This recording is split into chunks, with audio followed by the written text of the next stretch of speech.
Et bonjour à toutes et tous. Vous me voyez un petit peu derrière l'installation, système D, encore une fois aujourd'hui, mais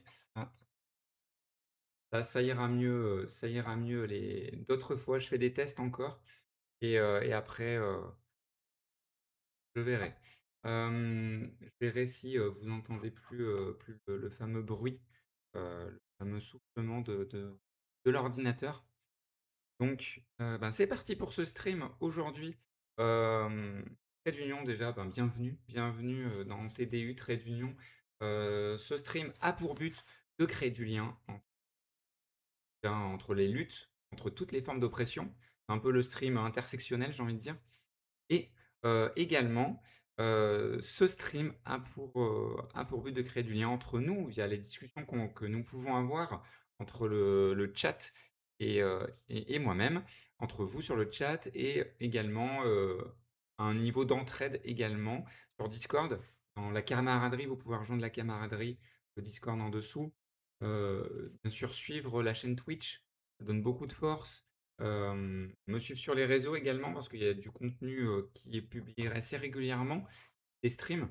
Alors pour l'instant les montages, hein, c'est pas du niveau des streamers des streameuses que vous connaissez, de gauche qui officient sur la plateforme, hein, loin de là. Mais bon, je vais m'en inspirer en tout cas pour les prochains montages, quand j'aurai plus de temps pour ça. Voilà, mais pour l'instant ça marche plutôt bien même sans un montage, top. Il manque juste, que ça ramène des gens sur la chaîne Twitch. Voilà, c'est tout ça qui compte pour moi. Voilà, ceci étant dit, eh bien, on va commencer en un petit sommaire de ce stream tout d'abord. Dans ce stream, nous allons lire un article de l'Anticapitaliste, donc qui est l'hebdomadaire du nouveau parti anticapitaliste, dont j'en suis un militant, dont je suis militant. Voilà, j'essaie une fois par semaine, soit de vous parler de l'actualité du parti, soit de vous en lire, lire un peu ce qui est produit au sein du parti et qui est ouvert au public. Donc là, en l'occurrence, un article de l'Antica, sinon, pour les intimes. Ensuite, on fera peut-être une petite pause quand même, une pause fraîcheur, comme au foot, pause fraîcheur. Et dans la pause fraîcheur, c'est l'heure des prises de parole. Donc sur le chat, vous pourrez bien sûr eh bien, poster vos revendications les plus utopistes. Allez-y, éclatez-vous, mettez en majuscule caps lock, il n'y a pas de souci. Normalement, vous ne serez pas ban automatiquement. Sinon, je changerai les paramètres, mais normalement, vous pourrez. Voilà, préparez vos plus belles pancartes, vos plus belles banderoles, et puis c'est parti. Je vous rappelle, ici, on est en manifestation, et tous ensemble. Et oui, ouais, un petit de, coup de corne de brume, comme on en entend souvent en manif. Et puis voilà. Euh, on va commencer. Ah oui, après il y aura un react. Donc le react, il y a 3 choix. Normalement, j'ai modifié le titre, du stream, donc ça doit le titre hier. Donc soit il y a une vidéo, de la chaîne parlementaire, au sujet, apparemment d'une proposition de loi, heu, concernant le boycott de produits, heu, et qui viendraient d'Israël, tout simplement. Voilà. Heu, Aussi, sinon il y a un choix entre une autre vidéo, alors rien à voir avec ce que je peux proposer d'habitude, mais c'est une chaîne que j'aime bien, c'est La Salamandre, la Minute Nature, elle s'appelle là, c'est la chaîne YouTube sur l'oiseau mobilette. Voilà, on va être un peu plus chill et voir ça ensemble, s'émerveiller devant, la biodiversité. Voilà et découvrir, l'oiseau mobilette, qui est-il? Et ou sinon, il y a un sketch également de La Riposte, donc sur Radio Nova, sur la canicule, on y est en plein. Donc voilà, c'était pour, là, ça dure un peu moins longtemps, mais c'est l'occasion de rigoler ensemble et puis d'analyser un peu ce qui se passe politiquement, au travers d'un contenu humoristique. Voilà, bah, j'ai dressé un peu le portrait de la matinée. Je rappelle demain, exceptionnellement, pas de stream. J'ai des rendez-vous, je ne peux pas être, en live. Voilà, la semaine prochaine, normalement, lundi, mardi, jeudi, vendredi, ça devrait être bon. Je vous dirai si jamais il y a du changement, mais normalement, ça devrait être bon.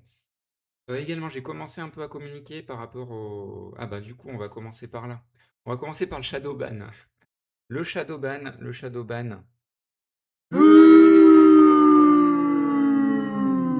ouais, ou le shadow ban.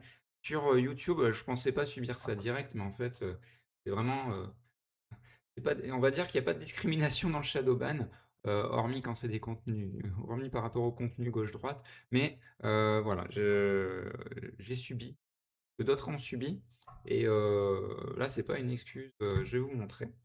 Sur YouTube. Alors autant sur TikTok, ça a marché du coup. Donc le dernier réel, la dernière petite vidéo, c'était sur, Netanyahou égale Freezer quoi.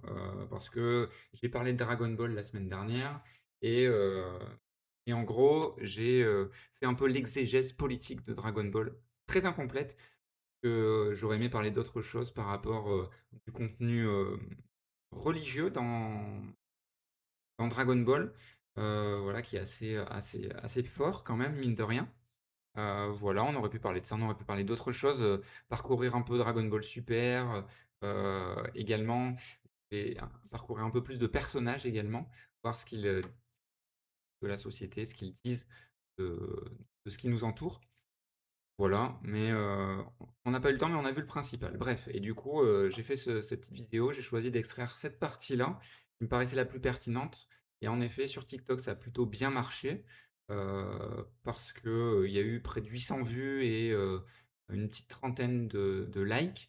C'est pas mal, c'est mieux que les précédents, donc c'est pas mal. Sur Instagram, ça a du mal à décoller les réels. Je pense que par contre, sur Instagram, le shadow ban est particulièrement violent de manière générale et assez étendu à pas mal de contenus politiques. Mais ça, on le sait depuis maintenant, je crois, 1 ou 2 ans ou, ouais, il y a bien même 2 ans qu'on sait ça, qu'il y a du shadow ban, sur le contenu politique de la part de Meta en particulier. Et d'ailleurs, ils l'ont officialisé parce que dans les paramètres, de Meta, il y a un truc, genre, c'est activé de base. Alors ça, c'est le grand truc de Meta sur Facebook, Instagram. Ils activent de base des trucs. C'est-à-dire, ils te cachent des contenus de base et c'est à toi d'aller fouiller dans les paramètres et du coup, ils ont maintenant le menu de paramétrage, waouh, c'est violent. Il est très, très complet mais du coup, pour s'y retrouver, ben, voilà quoi, personne va dedans. En fait, ça te propose en fait, ils le font, caché. C'est aussi pour ça qu'on peut parler de shadowban, parce qu'ils te disent pas en tant qu'utilisateur: «Tiens, il y a cette nouvelle fonctionnalité, active-la ou désactive-la». Ils te montrent pas ça à chaque connexion, quoi. Donc c'est pas très honnête, mais on sait, à quel dessein ça sert, hein. Mark Zuckerberg, qui, après l'élection de Trump 2, et bien, l'a rallié, voilà, ça lui a pas posé souci. Heu donc voilà où on en est à ce niveau-là. Et du coup sur YouTube, ça a l'air un peu différent, ça a l'air un peu plus, un peu moins restreint. Mais il faudra que je fasse vraiment une recherche ou qu'on m'aide là-dessus. Si je peux avoir une liste des termes qui sont, shadowban, pour les éviter ou les contourner, genre mettre un zéro au lieu d'un O ou, décomposer en plusieurs mots ou voilà. Enfin, vous avez compris quoi. Ou mettre un emoji à la place, pour contourner ça et avoir de la visibilité. N'hésitez pas à me le dire. On sait, hein, il y a certains mots, prononcés, qui, qui sont shadowban, automatiquement. Je les prononce pas tout de suite là, ici, exprès, mais voilà. Mais visiblement, le mot Netanyahou, je prononce le mot Netanyahou et shadowban de Twitch, hein. De YouTube, pardon. Pardon, pas de Twitch, de YouTube. Donc on va partir là-dessus. On va commencer par l'histoire du Shadowban. Après, on enchaînera sur l'article et puis le petit React. Donc voilà. Le Shadowban, ça va pas durer longtemps, hein. C'est juste histoire de vous montrer, puis du coup, de montrer le réel, le short YouTube. Parce que du coup, le replay, de toute façon, de ce live sera immédiatement disponible sur YouTube, sur la chaîne VOD. Donc, point d'exclamation rediff. Et hop. Donc, vous pouvez suivre cette chaîne qui se trouve dans le chat, là, le lien est dans le chat. Vous pouvez la suivre pour, ben, si vous êtes plutôt, vous êtes pas très matinal et que vous voulez quand même suivre un peu les streams, les mettre en fond, je sais pas. n'hésitez pas. Il y a une autre chaîne YouTube, heu, en exclamation YouTube où, là par contre c'est les shorts, tout ce qui est shorts et donc les contenus de courte durée et les vidéos un peu plus montées. Pour l'instant, j'ai pas trop eu le temps de faire ça, j'ai juste mis en ligne la vidéo, qui concerne France Travail. Voilà. Alors c'est parti. Hop, hop. Donc je me connecte au compte et que parte ici, voir un coup.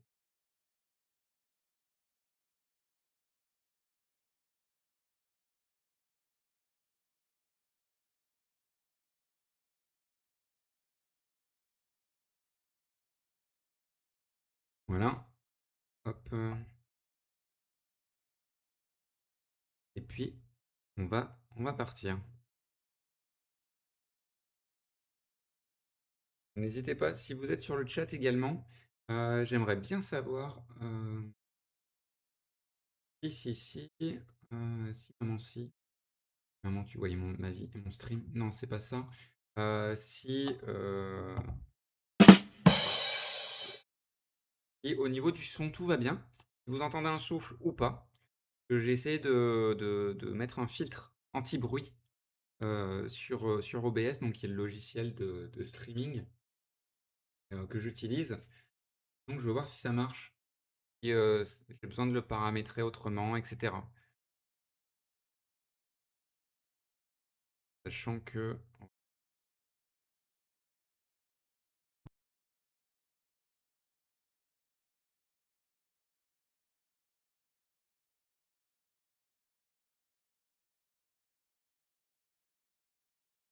ouh là,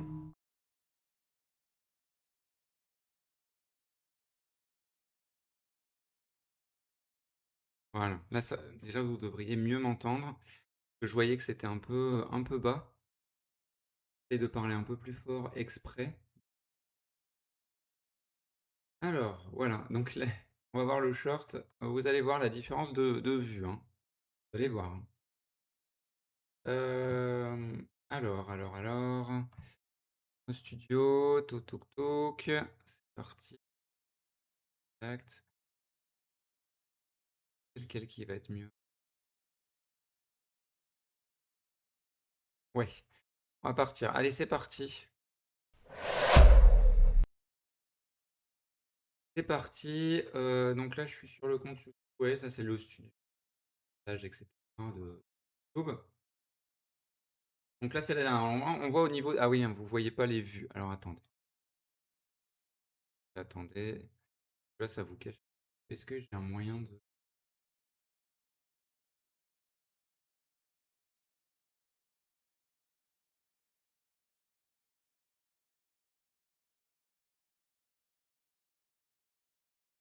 Ah voilà, là vous avez les vues là. Donc vous voyez là, la première 5 vues, la deuxième 116, la troisième 257 et la dernière 1.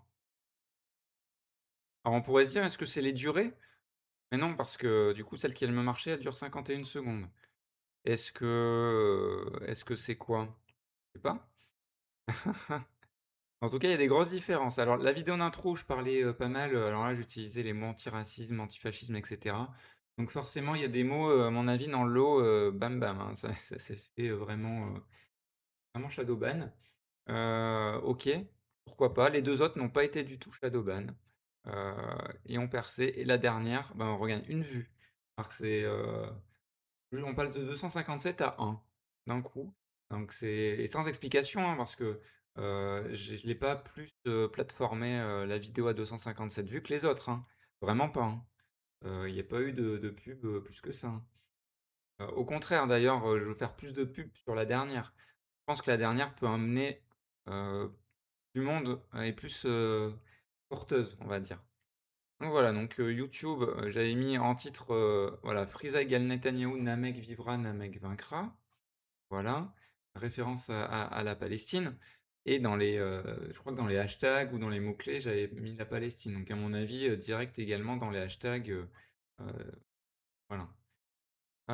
Bref, il faudra que je fasse attention, à l'avenir aux mots utilisés enfin, dans la vidéo certes, parce qu'aussi dans la vidéo également, je sais que, le bot également analyse automatiquement, les mots qui sont prononcés. Donc, à ce niveau-là également, c'est un peu, grave embêtant, quoi. Hem, Également dans le titre. Parce que, va savoir si Netanyahou, c'est pas un mot shadowban, quoi. Donc, on va se la regarder, on va se la regarder. Vous avez voulu me shadowban, eh ben, faut vous en remettre une nouvelle fournée. Pas vous, hein, sur le chat ou autre, hein, bien sûr. Mais, mais bon. Me mettre à hauteur. Ah, hein. J'étais pas bien, j'étais pas bien. Ah oui, l'installation, hein, que vous voyez là, très provisoire, hein. Le temps que je règle quelques détails techniques et puis après ça sera mieux. Là, pour l'instant, allez, on se passe le petit short là que vous avez peut-être vu ou pas vu, sur TikTok et tout. N'hésitez pas à me suivre sur les réseaux, hein. En dessous là, en bas là, que vous soyez sur YouTube ou Twitch, c'est pareil. En bas, scroll avec la petite molette là de la souris. Tu vu comme je le fais bien? Et tu vas cliquer sur, TikTok, Instagram, tu suis et puis voilà, moi ça me donne de la force. Toi, si tu es sur ces réseaux, ça te permet d'accéder à du contenu plus court, et puis, à m'aider également à ce qu'il y ait plus de monde qui rejoigne le cortège. Parce que pour l'instant, on se sent un peu seul dans le cortège, mais ça va venir. Et quand on pourra grossir les rangs du cortège, nos revendications n'en auront que plus de force. Et voilà, on pourra vraiment peser dans la manifestation. Exactement, tout est une histoire de rapport de force. Donc rejoignez Trait d'Union. N'hésitez pas. Alors voilà, le short. On va mettre en plein écran. Ouh là là, pourquoi il n'est pas en résolution? Ah oui, il faut que je le regarde sur YouTube. Alors, voir. Regardez sur YouTube. Ça fera une deuxième vue peut-être du coup. Je pense que la vue en plus c'est moi qui ai dû cliquer, misclick. Donc voilà, là ça s'affiche dans une qualité un peu meilleure. Pourquoi ça? Alors attendez. Le mur d'emoji, non, je m'en fiche. La capture d'écran, c'est plus ça qui porte. On va le centrer un peu, que vous voyez la vidéo. De toute façon, ça la vidéo. Hop là, go. Je crois que je peux mettre en. Lisa colonise des planètes pour qu'ils puissent extraire. Ah si, je peux mettre un peu plus. Attendez. Une musique cool sur TikTok. Pour l'instant, je me sers de l'outil TikTok qui est très bien pour monter, pour mettre les sous-titres, pour trouver des sons qui vont avec. Là,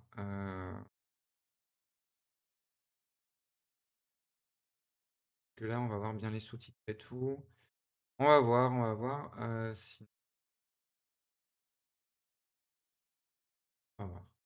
Parti. Je vais mettre un peu moins fauve. Lisa colonise des planètes Non, c'est pas bon. Ah, ça a mis un truc en anglais automatique. Je veux pas. Alors, dézoomer le truc là. Comment je fais? Casser.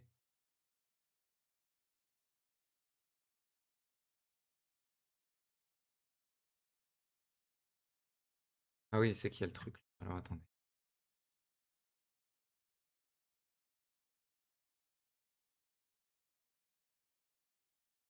Peut-être mieux là déjà.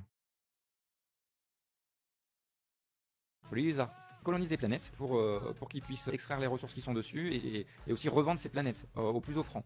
Donc voilà, c'est vraiment le capitalisme à l'échelle de l'univers. On n'hésite pas à massacrer les populations qui sont réfractaires et qui veulent pas accepter sans condition les desiderata de Netanyahou, de Freezer, pardon. Freezer va pas hésiter à vraiment les déconsidérer. C'est vraiment, on peut se permettre de les tuer, quoi, parce que c'est un peuple arriéré, etc.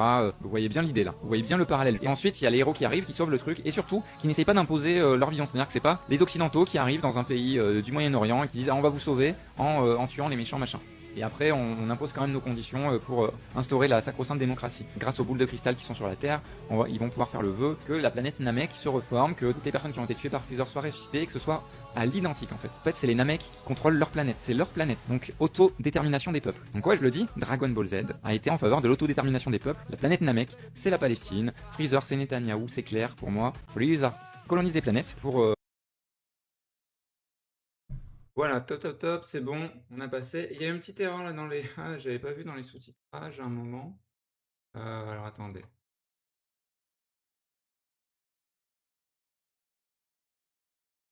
Ah, mais je pense que c'est YouTube qui a coupé parce que je massacré, je l'avais mis.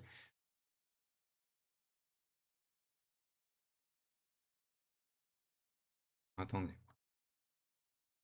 Écoutez juste moi.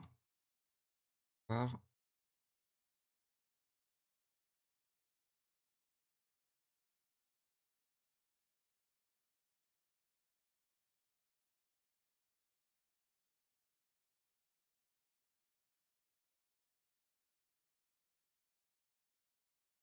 Ah, c'est le vraiment on peut se permettre de les tuer quoi, qui est pas venu là. Bah c'est moi, j'ai fait une erreur sur TikTok, hein.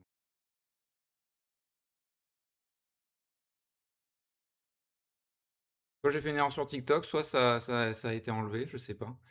C'est possible que j'ai fait l'erreur, hein, je l'ai fait en vitesse. Pas vraiment, oui. Même si maintenant je suis plus à l'aise avec l'outil, de sous-titrage et de comment dire? Parce que je les corrige les sous-titres quand il y a des fautes d'orthographe, des fautes sur les noms propres et cetera donc non, c'est possible que ça vienne de moi. Non, moi OK, bon. Erreur là-dessus, également, ça aidera à progresser. Je viens de regarder le truc. OK, bon. Bref, il y avait une petite erreur, mais bref, voilà, du coup, vous avez vu l'objet du du litige selon YouTube, on va dire. Hem, donc voilà, c'est comme ça. Petit shadowban, donc voilà, n'hésitez pas, si vous êtes au fait des shadowban, à me dire les termes à éviter, quoi, à prononcer, dans les vidéos de ce genre, ou à voilà, je fais un petit bip dessus, pour que la vidéo passe et tout le monde comprend de quoi qu'il est question ou, dans les titres également. Voilà. Ouais, il y a beaucoup de streamers qui le font, mais bon, faut connaître les termes. Il y en a, c'est un peu évident, il y en a d'autres, pas forcément. Et là, je commence, donc je me prends la tête avec ce dont j'ai le temps de me prendre la tête, tout simplement. Voilà. N'hésitez pas à aller voir la vidéo du coup sur sur YouTube pour, lui donner de la force et essayer de contourner un peu tout ça, la partager. Voilà, sur TikTok, ça a plutôt bien tourné, puis maintenant c'est passé, donc il y aura pas de nouvelles vagues. Elle est déjà trop ancienne. Sur TikTok, une vidéo qui dépasse, qui est plus vieille de 24 heures, on va dire, et encore, je suis gentil, hein. Je pense que entre 12 et 16 heures, la durée de vie d'une vidéo TikTok, hein. Après, ça passe à autre chose, hein. Mais sur YouTube, bon là en short, c'est un peu le même phénomène, mais voilà, en tout cas, contourner le shadowban, le mieux c'est d'avoir une communauté solide autour de soi, mais des fois c'est même compliqué. L'autre fois, je regardais Mathieu Burgalassi, il expliquait ça, c'est-à-dire qu'il avait fait sur Facebook, alors là, bon, Facebook, hein, c'est encore pire, je pense, enfin, ça doit être similaire à ce que fait YouTube.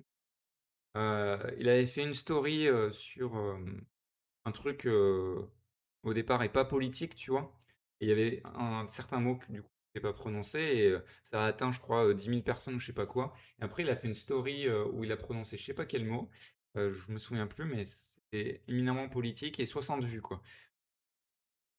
Donc voilà, donc ça veut dire en fait que, il y a un filtre à la base qui est pas dit, et hem qui empêche du coup le contenu d'être visible dans le fil d'actualité des gens, même des gens qui te suivent en fait.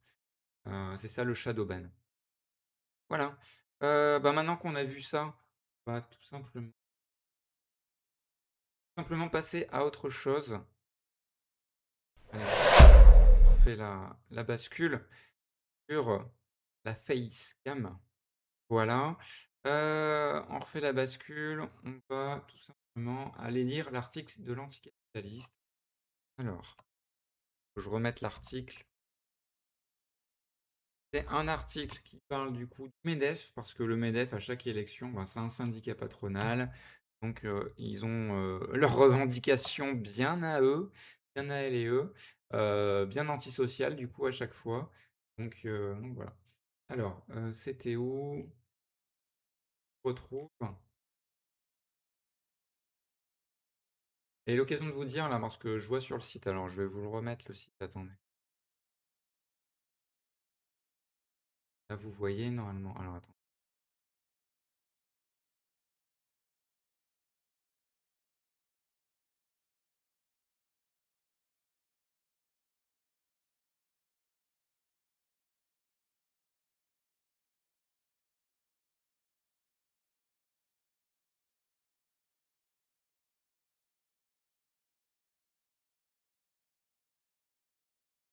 Ouais, bah, écoute,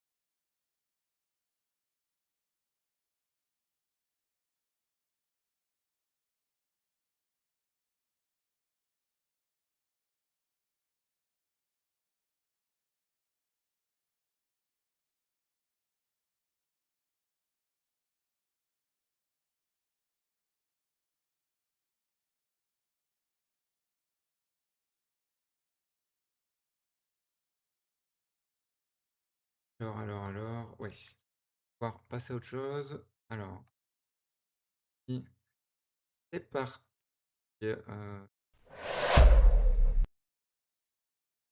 voilà.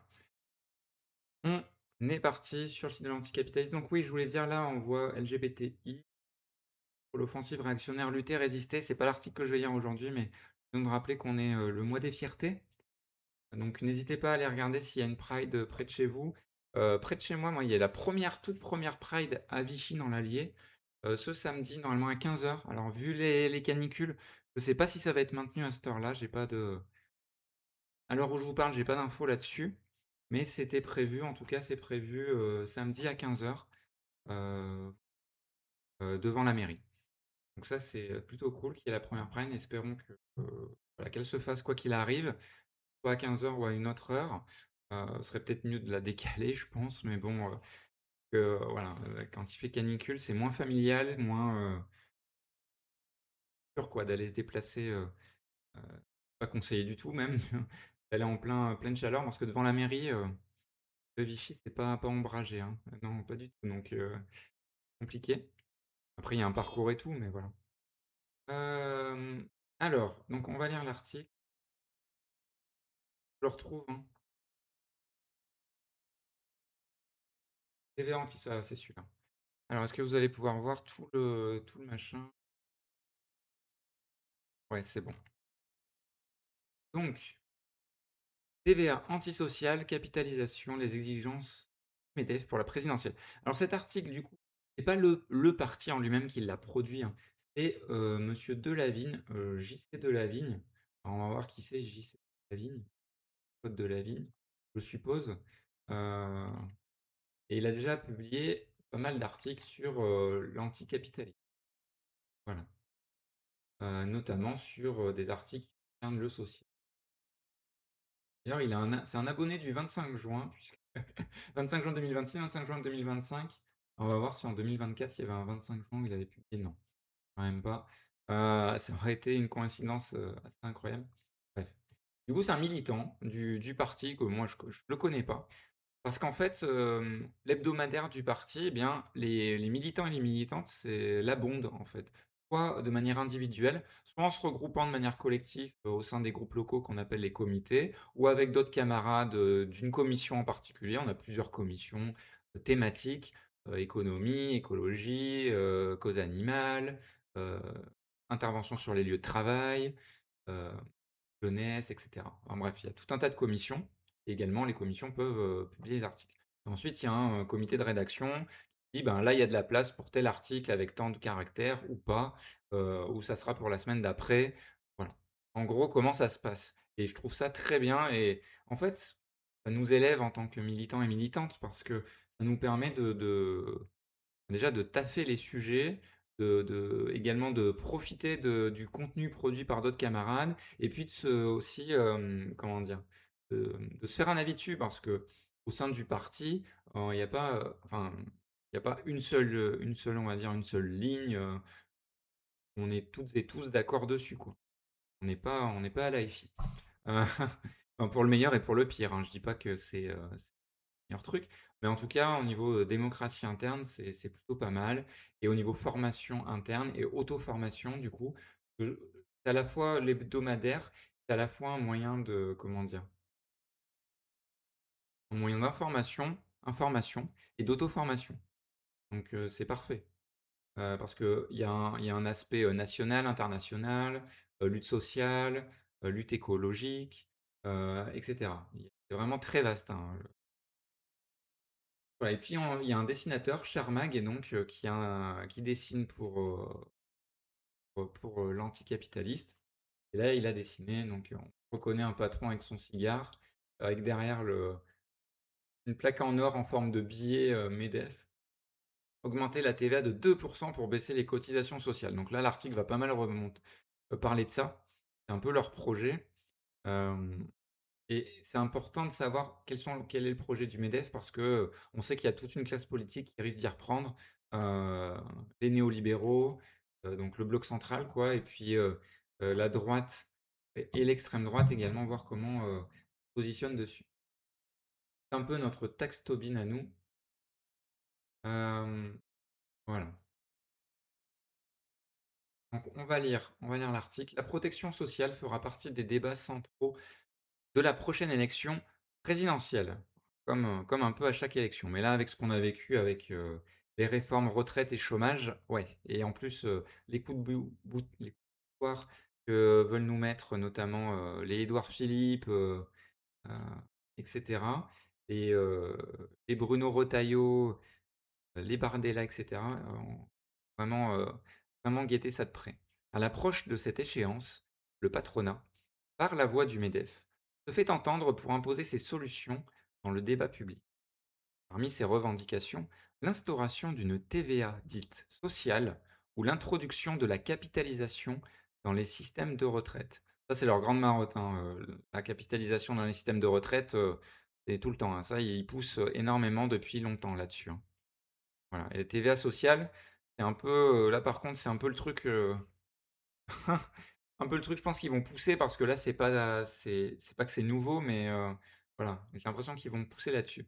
Patrick Martin, président de l'organisation patronale, fait le tour des plateaux pour assurer la promotion de son programme de contre-réforme.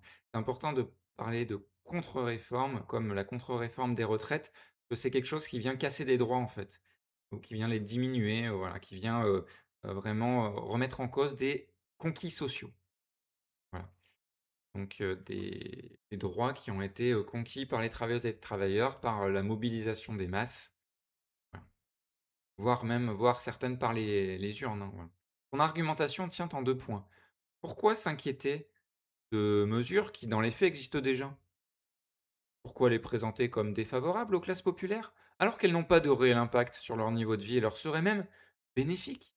Ah oui, bah oui, parce que et oui, mais nous on sait pas, on est trop bêtes, on est trop idiots pour comprendre, mais hem on va payer plus cher le caddie, avec une plus grande TVA. Mais au final, le patron, notre employeur chéri, il va payer moins de cotisations, ce qu'il appelle lui des charges et du coup, il va pouvoir nous payer plus. Et non, bah non, c'est pas ça qu'il va faire. Il va engranger plus de profits, c'est les actionnaires qui vont tout prendre ou lui-même au passage et les salaires vont pas augmenter parce que justement le patronat cherche à diminuer le coût du travail. Donc c'est pas pour augmenter les salaires, pas du tout, hein. Voilà donc et pour embaucher plus non plus.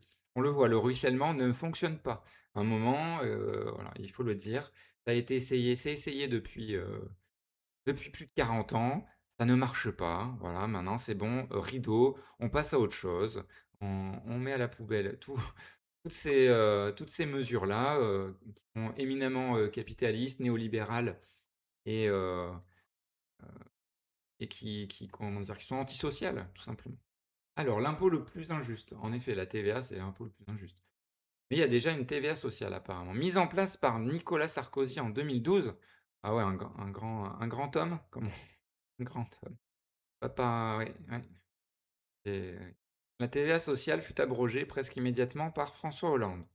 C'est-à-dire qu'il l'a mis en place en 2012, juste avant les élections. Alors ça, par contre, c'est quelque chose d'habitude, on pas, quoi. Il y a des choses qui se font pas dans les institutions et notamment mettre en place des choses avant une élection. Par exemple, vous voyez souvent dans les mairies, le plus près de nous, c'est dans les communes où quand il y a des choses à décider, on se dit: «Bon, ben, non, on va pas décider tout de suite, on va attendre l'élection quoi, de voir ce qui se passe». Parce que ce sera peut-être une autre, majorité, voilà donc on attend de voir et tout simplement, parce que, heu, démocratiquement démocratiquement, c'est pas cool quoi, du tout. Donc voilà, Hollande l'a abrogé. Une hausse de quelques points de la TVA, taxe à la valeur ajoutée, créée en 1954, remplacerait les cotisations des employeurs pour financer la protection sociale. Ah oui, c'est-à-dire que oui, c'est vraiment ça. C'est-à-dire qu'on augmente un peu la TVA et du coup, ça remplace carrément, on supprime, les cotisations des employeurs à même niveau pour financer la protection sociale. C'est-à-dire qu'en fait, on supprime déjà il y a déjà des cotisations sociales qui ont été, mais hein, depuis des années, hein, les abattements Fillon ou je sais et d'autres, voilà et qui apparaissent sur les bulletins de paye, on le voit, il y a déjà eu. C'est pas ça ne change rien de faire ça. Ça ne change rien à part, pressuriser, encore plus le salariat en fait, hem et aller dans le mur. Parce qu'en fait, si, alors d là je vais parler dans une perspective keynésienne, hein, mais même dans une perspective keynésienne, c'est-à-dire en fait, la politique de l'offre là qui est faite, en fait ça ne marche pas et hem, parce qu'il n'y aurait pas du coup assez de commandes, tout simplement. Il n'y aurait pas assez de commandes. Donc si on reste même dans un esprit capitaliste, de toute façon leur truc ne marche, enfin ne marche pas. Enfin, ça marche pour certains et certaines, mais en gros, pour les grosses entreprises, ça va bien fonctionner. Parce qu'on le voit en multiplication, démultiplication des dividendes, démultiplication, heu, des salaires des comment dire? Des directions et cetera. Mais il y a toujours des plans de licenciement, des délocalisations et et voilà. Mais pour les petites et moyennes entreprises, on le voit, ça marche pas du tout en fait, ça marche pas du tout et et parce que de toute façon, il y a pas assez de les gens ont pas assez de sous pour acheter quoi, tout simplement.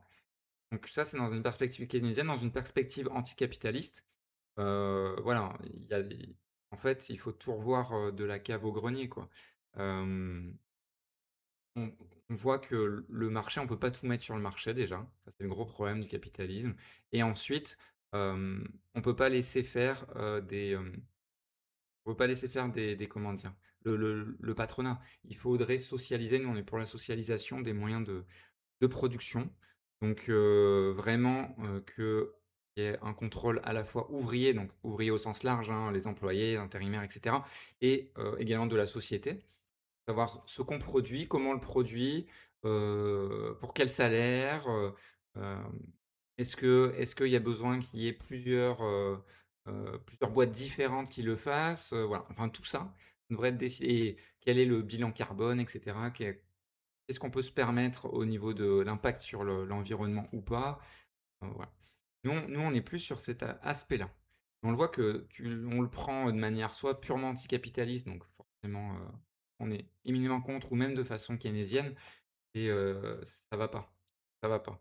Il y a qu'un dogme, et c'est plus qu'un dogme, c'est que le grand patronat voit bien l'intérêt, au niveau, il voit bien que ça marche parce que, ils servent des entreprises comme d'objets de spéculation et les salariés, dans ce contexte-là, ne sont que des pions, des petits chiffres dans un tableau et où il faut que le chiffre soit le plus bas possible au niveau du salaire, quoi et c'est ça.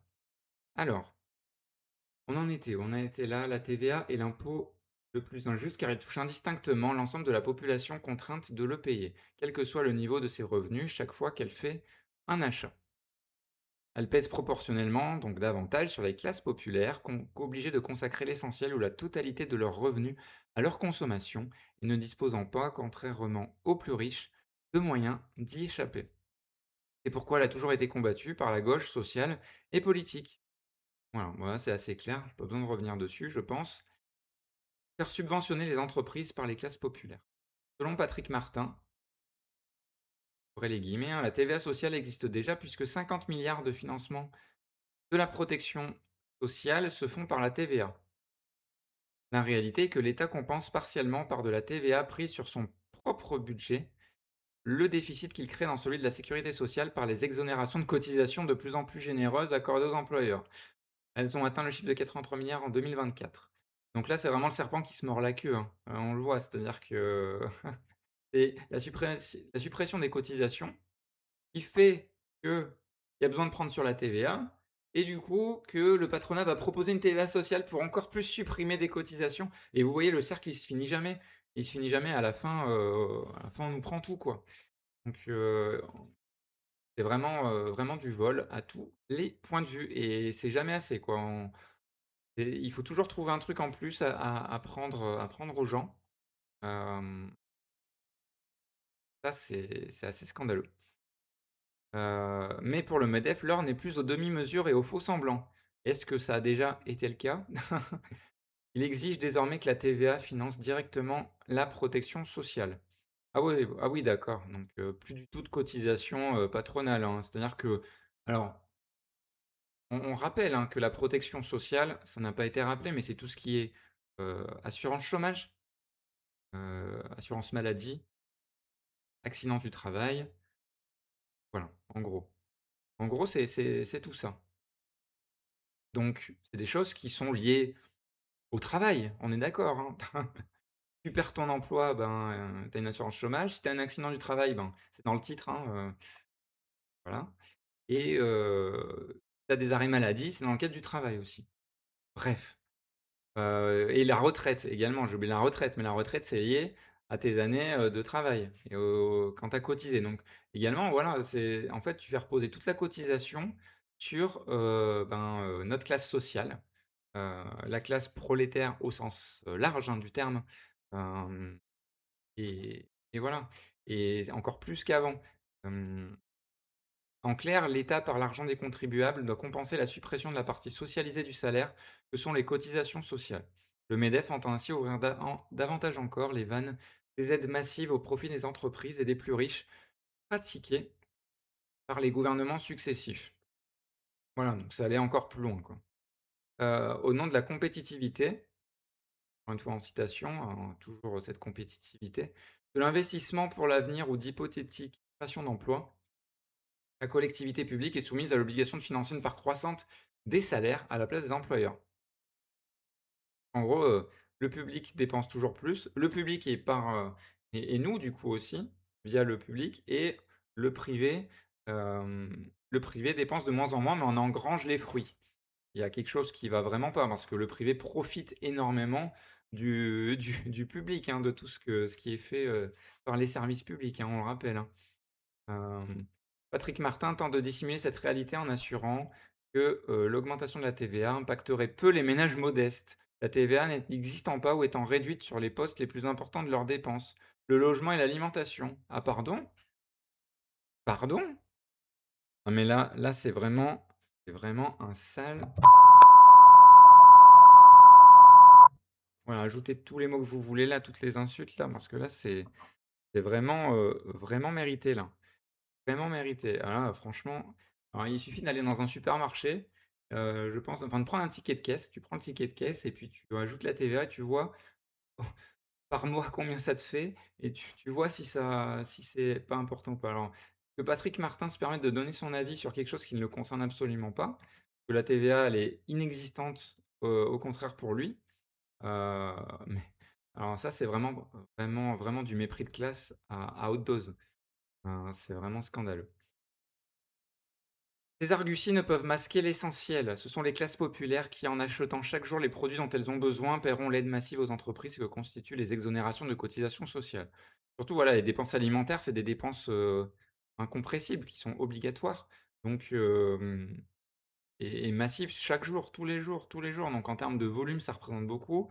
Et puis, là, dans le contexte où tout est plus cher, euh, la TVA, ça pèse pas mal, ça pèse beaucoup.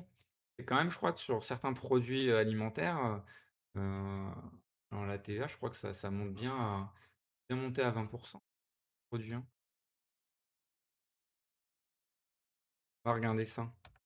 TVA, les taux.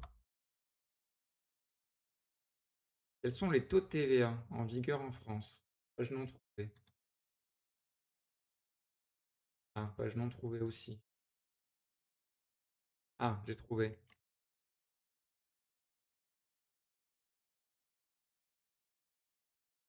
Alors oui, déjà, alors attendez. Déjà, depuis le 1er août 2025, sur le gaz et l'électricité, déjà, on est passé de 5,5 à 20. Donc là aussi, c'est des dépenses, tu peux pas t'en passer, quoi. C'est-à-dire que Patrick Martin, il cite le logement et l'alimentaire. C'est-à-dire que, déjà, il oublie un truc un peu important. Ensuite, il y a un taux réduit de 10 pour le transport de voyageurs, l'hébergement, la location meublée ou terrain de camping classé. Restauration, médicaments non remboursables, droit d'entrée dans les cinémas, fêtes foraines, musées, zoos. Voilà, bon, c'est pas l'alimentaire. Et 5,5, c'est sur les denrées alimentaires. En effet, le taux réduit de 5,5 sur les denrées alimentaires, les produits de protection hygiénique féminine, les préservatifs, les livraisons de logements sociaux neufs, l'équipement et les services pour personnes handicapées, la fourniture de chaleur, produite à partir d'énergies renouvelables, les livres surtout, les spectacles vivants, les logements sociaux, etc. Voilà. Et le taux normal, sinon, sur la plupart de ventes de biens et de prestations de services, c'est 20. Alors, du coup, en supermarché, on a du taux à 5,5. On a un mélange, on a du taux à 5,5 sur l'alimentaire et on a du taux à 20 sur certains produits, voilà, qui sont peut-être pas alimentaires, mais nécessaires au quotidien. Voilà, donc mais même sur du 5,5, si on fait une moyenne de 5,5, admettons, ça fait même pas 5,5 de moyenne sur un ticket. Sur, des courses, sur 100 balles de courses, tu as 5,50 € qui part. Si tu les courses d'une semaine, admettons. Tu fais les courses 4 semaines, et ben, tu en as pour déjà, 25 € quoi, et du coup plus parce que là j'ai fait, à 5,5.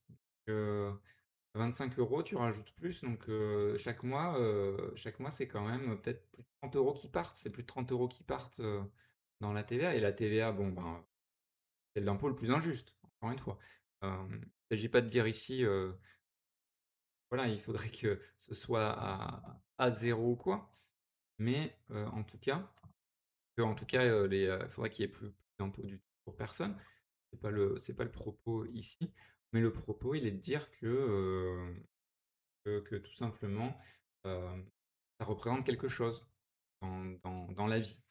Contrairement à ce que dit Patrick Martin qui est vraiment, c'est à la fois de l'ignorance, du mépris, il essaie de servir de ça pour son argumentation, c'est horrible, c'est horrible, et il oublie plein de trucs en plus. Heu, genre dans la vie des pauvres, il y a que l'alimentation et le logement, quoi. On se lave pas, on n'a pas de loisirs non plus, sinon c'est de notre faute si on a des loisirs évidemment, enfin bref.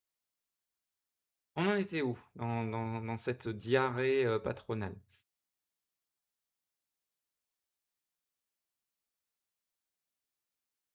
Dans les arguties, voilà. C'est dommage que l'article d'ailleurs, ben, revienne pas sur, ça parce que c'est faux en fait. Il y a pas que le logement et l'alimentation, et même si, on prend en compte que ça fait un taux, ça représente quelque chose dans le portefeuille des gens, quoi, de ce qu'il appelle les ménages modestes.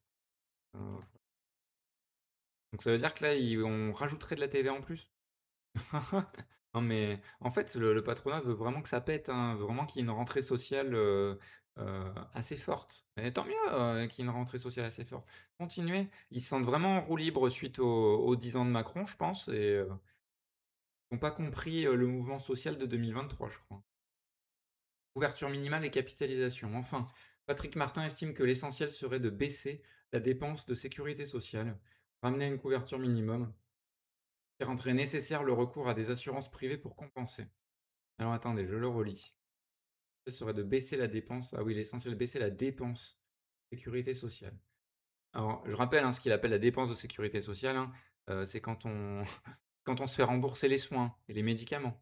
Alors déjà que ça a déjà pas mal diminué, heu, mais on est bien content quand même de bénéficier de la sécu quand on peut en bénéficier, hein.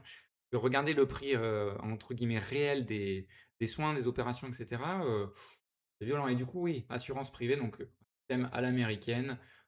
Du coup, les assurances privées, ben, tienne ta vie quoi et décide de ce qui va être, bien remboursé et pas remboursé et ce qui va être rentable pour les assurances à rembourser, ça sera bien remboursé et le reste, ça sera très, très peu remboursé et tu dois, toi-même, on va dire, gérer quoi. Quand tu peux gérer, parce que quand tu es au RSA ou au chômage ou autre, c'est compliqué quoi. C'est compliqué ou que tu as même qu'un petit SMIC, voilà, c'est très compliqué. Voilà, donc encore leur marotte des assurances privées, la proposition du MEDEF d'instaurer une part de capitalisation dans le système de retraite en découle logiquement, en effet. L'offensive engagée par le MEDEF, c'est vraiment une offensive, le mot est bien choisi, a d'ores et déjà marqué des points. Ah, là c'est intéressant de ce que ça renvoie politiquement, parce que là c'est le MEDEF qui s'exprime, mais quels sont les échos politiques de ça? Ainsi, au sortir d'un entretien avec les dirigeants du patronat le 20 avril, le RN, le Rassemblement national, par la voix de son président, Jordan Bardella, donc le RN, hein, l'extrême droite, s'est affiché en plein accord avec les thèses patronales sur la protection sociale. C'est affiché en plein accord. Plein accord. Voilà. C'est-à-dire que le Rassemblement national, voilà, ils ont le racisme, ça on sait. Et après, pour avoir une majorité, pour être au pouvoir, ils ont besoin de s'adjoindre les votes de certaines classes sociales. Et en l'occurrence, de la classe sociale qui a permis à Macron d'être élu. Et donc d'avoir le blanc-seing, enfin d'avoir le blanc-seing, d'apparaître comme une force respectable comme les autres aux yeux d'un syndicat patronal qui est quand même renommé, le MEDEF, quoi. Quand même quelque chose qui porte dans ce monde-là, dans la classe bourgeoise, eh bien, c'est important, ça veut dire quelque chose. Et du coup, le RN se dit, bon ben voilà, on va baisser le social et puis, ils vont en profiter. Vous allez voir le discours qui va en découler, qui va être horrible et avec un relent raciste évident, tu vois? Sur les assistés, sur les immigrés qui arrivent dans le pays, voilà, sur le travail, la valeur travail et cetera. Voilà, ça va être le corollaire, en termes de discours politique. Et après, le MEDEF pourra dire: «Ah bah, le Rassemblement national, non, c'est un parti comme les autres, nous on n'appelle pas à voter, mais on n'appelle pas à voter. On a une rencontre, fructifiante, voilà et nous sommes satisfaits de l'agilité, dont fait preuve ce parti politique», voilà et leur réceptivité, à nos thèses économiques, et aux problématiques de la période. Voilà, là je vous le fais un peu avec leurs mots, ce qu'ils pourraient dire. Ça va être un peu de ce genre-là, je le pré-shot, hein, si jamais ça arrive, je vous le mettrai en vidéo, on fera un react dessus. Voilà. On va finir le texte. La responsabilité de la gauche sociale et politique est de tracer une alternative aux contre-réformes préconisées par le MEDEF. L'alternative, c'est le 100% sécu. Une sécurité sociale répondant aux besoins sociaux fondamentaux, financée intégralement par les cotisations des employeurs et autogérée par les assurés. Et autogérée par les assurés, parce qu'on se souvient, on nous l'a volé la sécu. La sécu qui était autogérée par les assurés à l'époque, eh bien, progressivement, le patronat s'est mis dedans, l'État s'est mis dedans et du coup, bah, on en arrive à un truc qui est pas du tout, effriable au niveau de ce que ça peut devenir. On le voit, on le voit.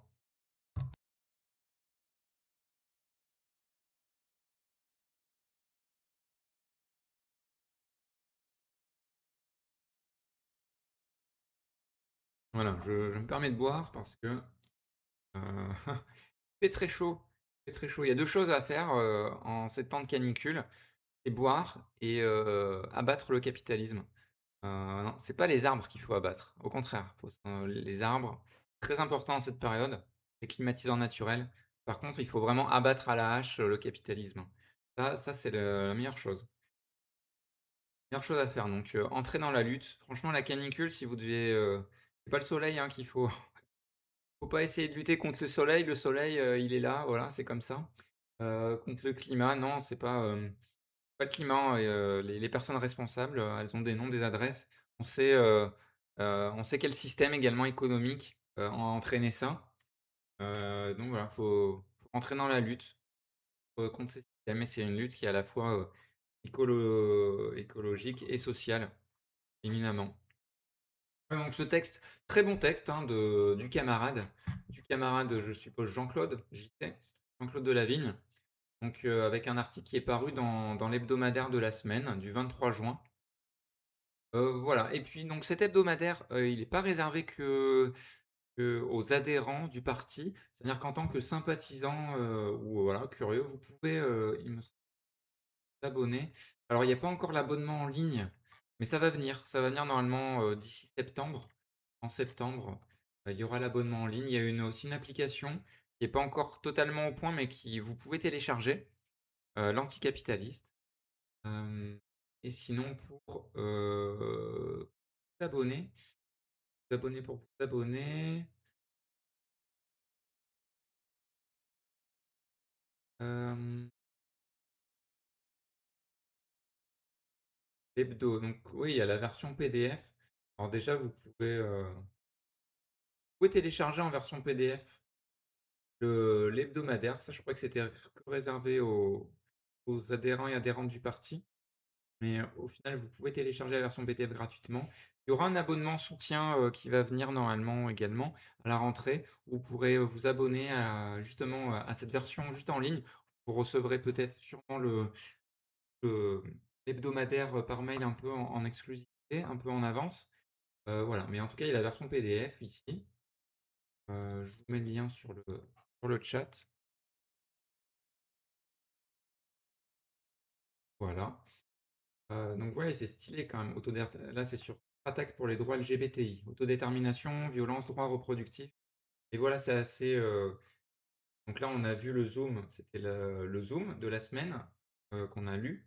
Il y a une partie sur l'international, sur l'Amérique latine. Il y a des choses qui se passent en Bolivie. Et il y a un article sur le colonialisme chimique.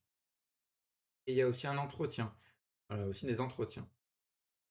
Voilà, et ça, c'est les militants et militantes, les, qui gèrent ça. Il y a un comité de rédaction après qui gère la mise en forme et la publication, l'impression, les envois, depuis, Rotographie à Montreuil. Et on peut s'abonner, alors là, je vois s'abonner à l'Anticapitaliste. On va cliquer dessus quand même. Hem, Abonnez-vous en ligne. Alors on peut s'abonner à la version, papier. Je pense que c'est pour la version papier. Et il y aura un abonnement pour la version en ligne également qui viendra. Voilà, donc là, il y a tout le truc pour s'abonner. Hem, Abonnez-vous en ligne, on va voir paiement, ah oui. Là, il y a plusieurs types d'abonnements, ça va un peu changer, je pense, ça. Abonnement à la revue, il y a aussi une revue mensuelle, il y a un hebdomadaire. Et l'hebdomadaire, hein, c'est un 8 pages, je crois, et c'est bien complet, hein. Ça se lit pas en 5 minutes, hein. Franchement, politiquement, c'est assez puissant. Je ne saurais que vous conseiller de lire. C'est peut-être de commencer par lire le PDF, si ça vous plaît, vous vous abonnez. Ça soutient à la fois le journal, ça soutient également, le parti, voilà, même si vous n'êtes pas dans ce parti-là, si vous estimez que ça serait bien, qu'on puisse continuer à militer, eh bien n'hésitez pas. On est un petit parti, hein, d'autant plus depuis la scission de 2022. En gros, le NPA, je crois que c'est 2 500 militants et militantes, hein. Le NPA-A, pardon. Putain. Voilà, donc là, vous avez les formules d'abonnement, donc n'hésitez pas, et bientôt, il y aura un abonnement pour, l'hebdomadaire en ligne. Et je vais vous montrer à quoi ça ressemble. Bah, je l'ai pas loin. Attendez. Attendez, attendez, je reviens.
Hop, je suis de retour. La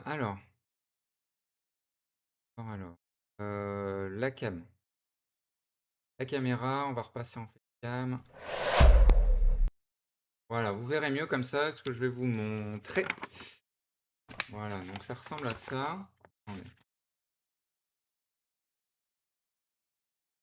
Anticapitaliste. Là, vous voyez, c'était le numéro du 4 juin. Répression partout, justice nulle part. Palestine, quartier populaire. Jeunesse, syndicat, fête, écologie. Voilà, c'est un journal, hein. C'est un journal. C'est 2 euros l'unité. Pardon, tapez contre le micro. 2 € l'unité. Après, vous pouvez vous abonner. Voilà. Du coup, le PDF, on a vu, c'est téléchargeable gratuitement sur le site. J'ai mis le lien sur le chat. Et puis, je vais vous l'ouvrir pour voir comment ça, un peu, ça se présente. Euh, mais c'est très propre, hein. La manière dont ça se présente, c'est très. Franchement, c'est très pro, hein. Attendez que je puisse vous montrer comme il faut. Le point, peut-être, ça va faire mieux.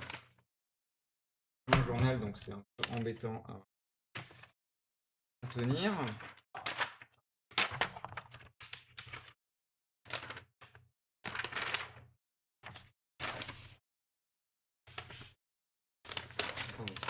Hop, voilà. Vous voyez à peu près le truc. Vous voyez à peu près comment ça se présente. Voilà, bah, on a fait cette partie-là. On va enchaîner, assez vite sur, une autre partie. Heu Bon, ben allez, au boulot maintenant. et ouais, au boulot, on y est là, au boulot depuis tout à l'heure, là, je transpire, je charbonne. C'est pas possible, c'est pas possible, c'est pas possible, cette chaleur. Donc, on a vu les 2 premiers trucs, on va faire le React du coup. Voilà, sans transition, pas de pause, tout de suite.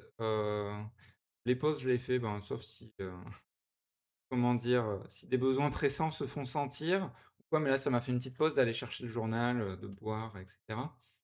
Ou quand il y a du monde sur le chat, je le fais évidemment la pause pour, pour comment dire? Vous puissiez, eh ben, faire les prises de parole parce que c'est le moment des prises de parole normalement, la pause et voilà.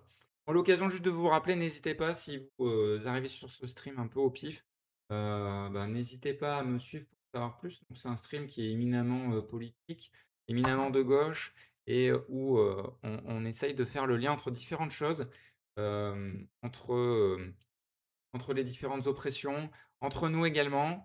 C'est un cortège de manifestations, donc on est entre camarades, on veut que tout se passe bien sur le chat et tout ça.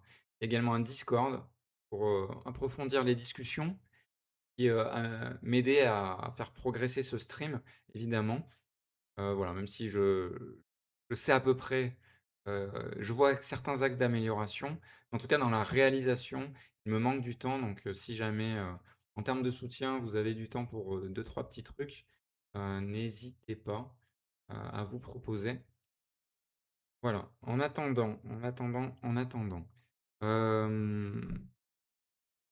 va faire le React. Donc le React, normalement, pareil, c'est pendant les prises de parole que vous votez en assemblée générale sur le React qu'on fait. C'est un peu la particularité, de ce stream. Enfin, que d'habitude, dans les autres streams, bon, c'est bien, mais au moins ils décident d'un truc. Un React, souvent, c'est un peu les mêmes choses, parce que c'est les choses qui marchent, qui ont été identifiées. Mais là, on va choisir entre 3 trucs. Donc, il y a soit le React entre la loi, apparemment, il y a une loi qui serait, proposition de loi qui est en passe d'être déposée par plusieurs groupes à l'Assemblée nationale pour boycotter les produits qui viennent, d'Israël.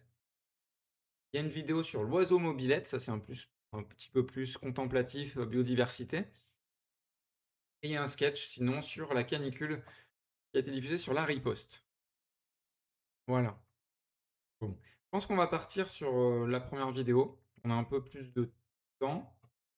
La loi, boycott Israël. C'est une vidéo de la chaîne parlementaire. Donc on va voir parce que je suis un peu curieux ce qui, se passe là-dessus. Alors, la vidéo, où est-elle? Où elle est? YouTube.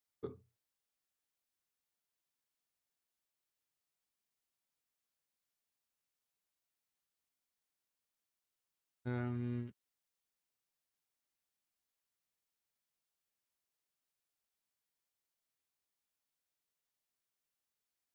Et puis on va le faire. Donc là, on a fait, voilà, la plupart du stream. Le stream va se terminer d'ici, 20 minutes, je pense, environ.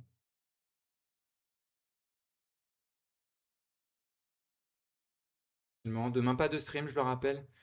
Retour des streams lundi matin, pour une dernière semaine avant une pause estivale, qui ça va dépendre aussi de mes recherches d'emploi, mais pour l'instant, en l'état actuel des choses, une pause jusqu'à fin juillet, puis il y aura la dernière semaine de juillet et la première semaine d'août où je restreamerai, voilà, et puis après repose jusqu'à septembre.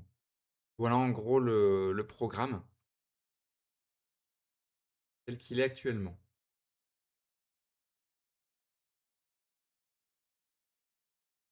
Et puis voilà, il y a d'autres formats qui vont venir par la suite, mais qui ont besoin qu'il y ait au moins, ouais, au moins une petite demi-douzaine de personnes sur le chat, pour que ce soit intéressant. Des formats avec des invités.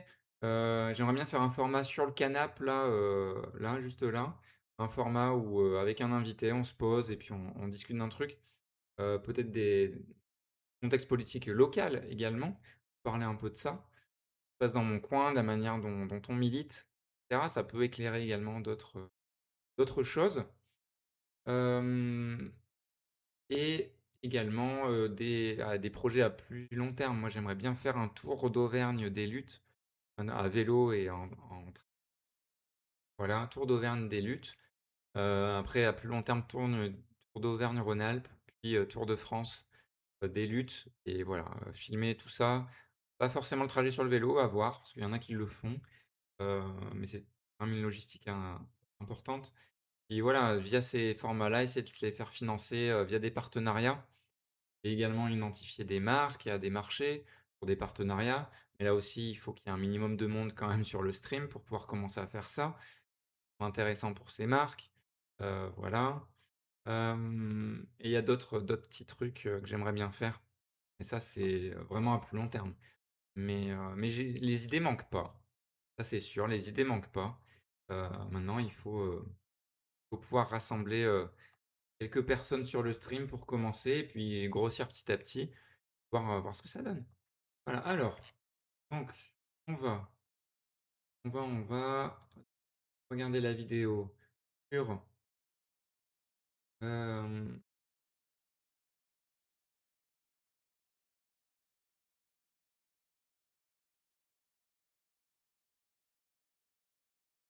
colonie israélienne, des députés veulent interdire la vente de certains produits en France. Alors, quels députés? Quels produits? Pourquoi? Comment? On va voir, la vidéo dure 12 minutes. Voilà, c'est assez long. Enfin, c'est long parce que je parle beaucoup et on va voir. Alors, Bon, heu, merci à toutes et tous d'être. la voix d'Olivier Faure. Alors, c'est des députés PS peut-être, du coup? Des députés PS, ça c'est étonnant. Ah, c'est étonnant.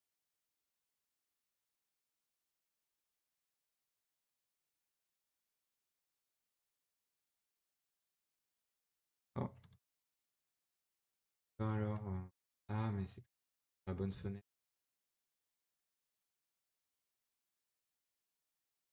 Hein.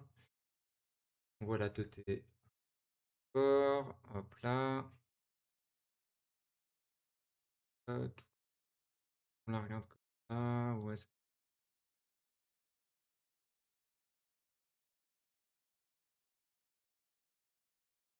Alors attendez, juste le temps que je avec ça, soit un peu propre.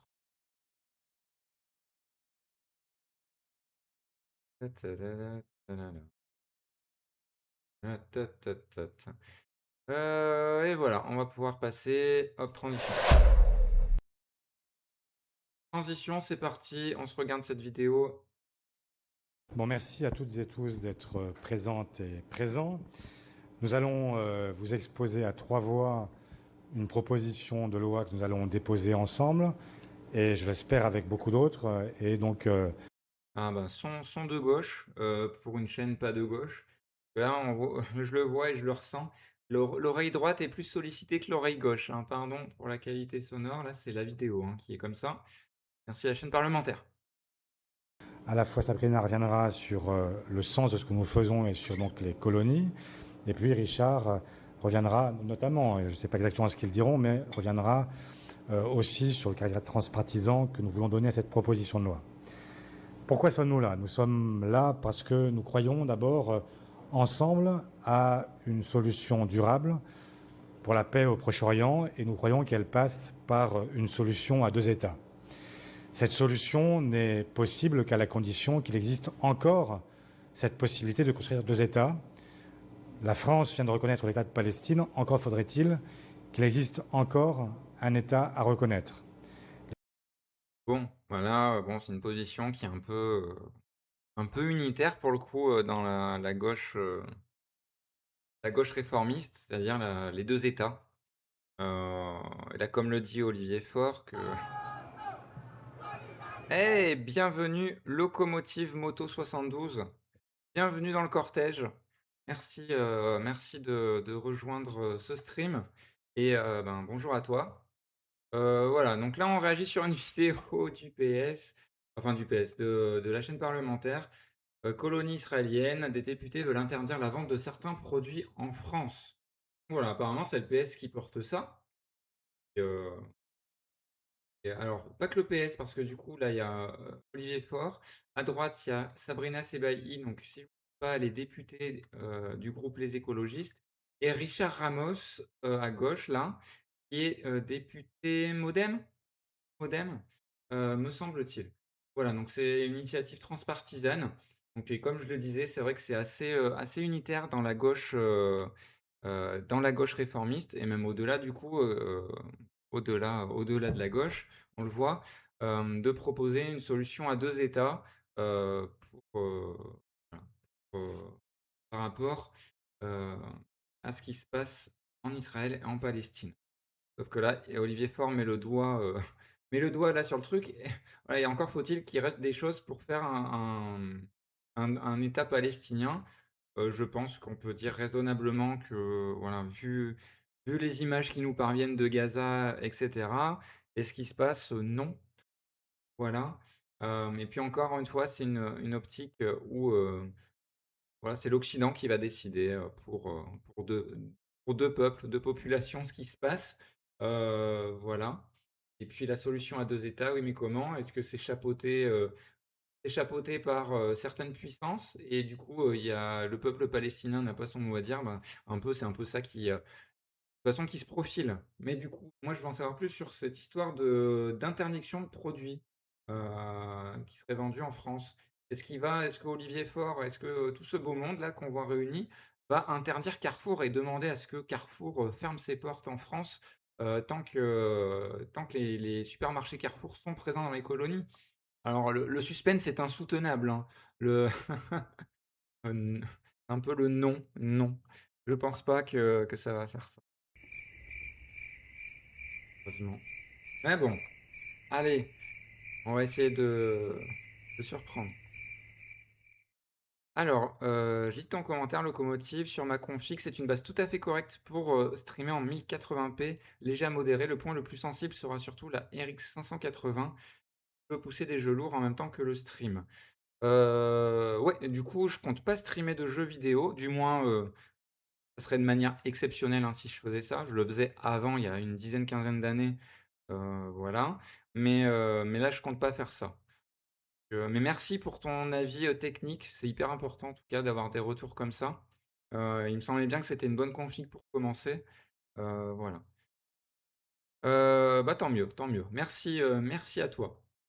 Les déclarations de Smotrich cette semaine, qui parle d'un grand déplacement, qui ne se cache plus d'une épuration ethnique qu'il souhaite, la colonisation qui n'est plus Ah, parce qu'ils s'en cachaient avant. Première nouvelle. rampante mais revendiquée par l'État d'Israël, nous amène à dire qu'il faut évidemment tout de suite bloquer, interdire toute forme d'importation à la fois des produits, mais aussi des produits financiers, des investissements, des services qui aujourd'hui permettent aux colons de continuer à vivre de la colonisation.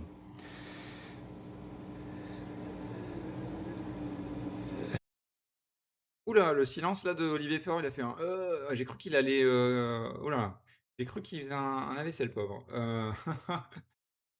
Il était en train de réfléchir, attends, j'ai dit tous les produits et services dont bénéficient les colons. Ouh là là, ça fait beaucoup de marques ça. Est-ce que je vais devoir, dire que la campagne BDS est basée et que, il faut suivre, il faut interdire toutes les marques, en France de que la campagne BDS, dit? Je ne pense pas. Et là, il va se rattraper en disant enfin se rattraper selon son idéologie politique, hein. On va voir. C'était pour nous une forme d'évidence, et donc sans entrer dans les détails à ce stade de notre plaidoyer, dire que notre proposition va permettre plusieurs choses. D'abord, d'être clair, d'interdire tous ces échanges que je viens d'évoquer avec les colonies. Ensuite, de faire en sorte que les sanctions soient rendues possibles par la loi. Emprisonnement et en même temps amende pour les personnes morales qui se rendraient coupables d'échanges avec les colons. Ah ouais, carrément, prison amende pour les personnes, échange avec les colons. OK, OK. Ça va faire du monde, hein, ça va faire des grands groupes là, là ils s'engagent sur une pente, mais je pense je sens la douille. Je sais pas pourquoi, je sens une douille à tout ça. On va voir. Ce que nous faisons là n'est pas, comme on pourrait parfois l'entendre, une volonté de stigmatiser tel ou tel État. Nous avons une position qui est constante, qu'il s'agisse de l'Ukraine, qu'il s'agisse de la Biélorussie ou qu'il s'agisse de Chypre. Nous avons, dans tous les cas de figure, plaidé pour que des sanctions soient opérées en direction de ceux qui étaient les agresseurs et qui permettaient de faire en sorte que le droit international reste la seule boussole qui nous soit commune. Cette boussole, que nous indique-t-elle? Elle nous indique d'abord, à travers la Cour internationale de justice, le fait que les colonies sont illégales, que toutes celles et ceux qui participent à leur maintien, à leur extension, se rendent complices d'une action illégale, et qu'il est donc nécessaire d'interdire toute forme de commerce avec ces colonies. La France a ensuite participé à une... Attendez, parce que là, on va s'endormir. Je vais accélérer un peu, Olivier Faure. Voilà. Je pense qu'en 1,30 déjà, ça devrait être pas mal. décision, à une résolution de l'Organisation des Nations Unies de septembre 2024 qu'elle a votée et qui parle à la fois des violations du droit international par une puissance occupante, Israël, s'abstenant de poser et qui demande à tous les États de s'abstenir de poser tout acte portant caution de cette situation illicite en prenant des mesures concrètes dans le domaine des échanges économiques, militaires, qui contribuent à mettre fin à la situation illicite et en énonçant des sanctions à l'égard des personnes morales mais aussi physiques.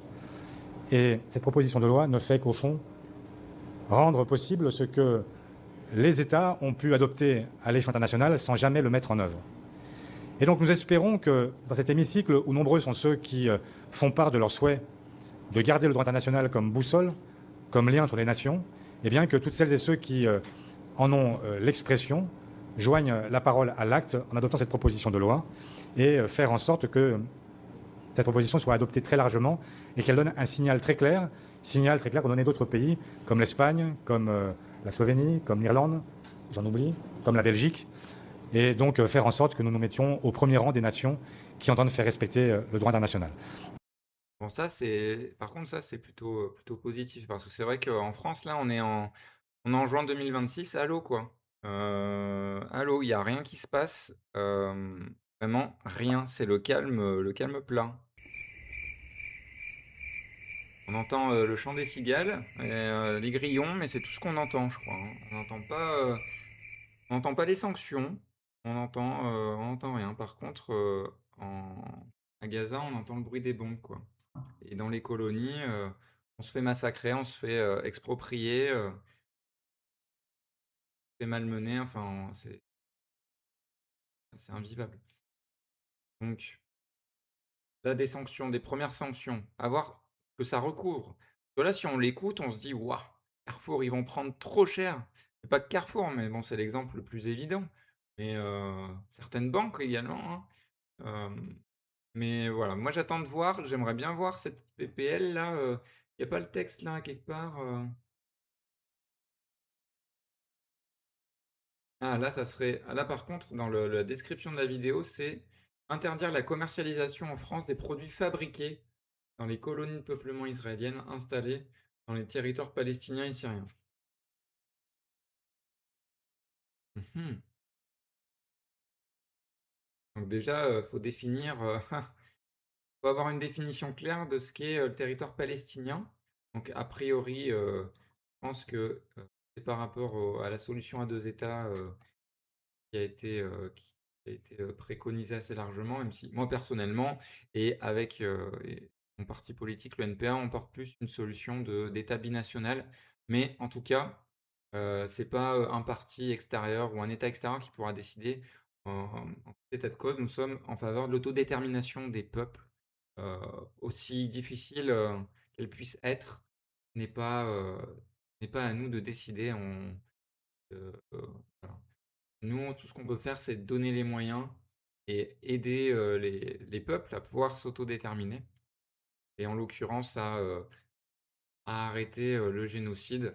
Déjà dans un premier temps, c'est le truc le plus urgent, à faire respecter les cessez-le-feu, et cetera et puis, voilà, à sanctionner fortement Israël parce que Israël se sent complètement en situation d'impunité, hein. Ils viennent dans les eaux internationales te kidnapper des gens, qui ont juste, 3 mandarines, du chocolat chaud et des pâtes, à donner. Ils viennent te les enfermer en prison, ils viennent te les humilier face caméra, un ministre vient faire ça. Forcément, ils respectent pas l'espace aérien, les interdictions de fréquentation de certains espaces aériens, mais les États font rien. Bon, voilà. Au moins là, il y a une première proposition de loi enfin une première, une en tout cas, pas la première parce que je me souviens que la France insoumise avait proposé des choses là-dessus à l'Assemblée nationale. Des choses, très claires. Là, bon, c'est la commercialisation en France des produits fabriqués dans les colonies de peuplement. Donc il faut définir tout ça déjà, la colonie de peuplement, géographiquement. Heu, voilà. Et je veux dire définir juridiquement, c'est-à-dire que l'assemblée doit définir ça. Pour nous, voilà, c'est assez clair ce que c'est. Mais faut qu'on en ait les faut que la définition soit la même. Ça va être ultra limitatif et bah, déjà, interdire la commercialisation en France des produits. C'est un peu limité. Voilà, je donne désormais la parole à Sabrina qui va largement compléter ce que je viens de vous dire. Et ensuite, Richard, puis on prendra vos questions, évidemment. Bonjour à toutes et à tous. Ah oui.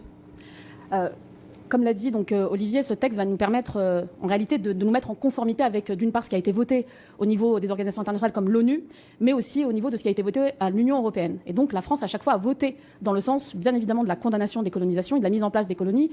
Et donc de fait, toute la base juridique de ce texte se pose, et en tout cas sur le fait que les colonies étant illégales, les produits qui y sont issus ne peuvent pas être commercialisés sur notre territoire.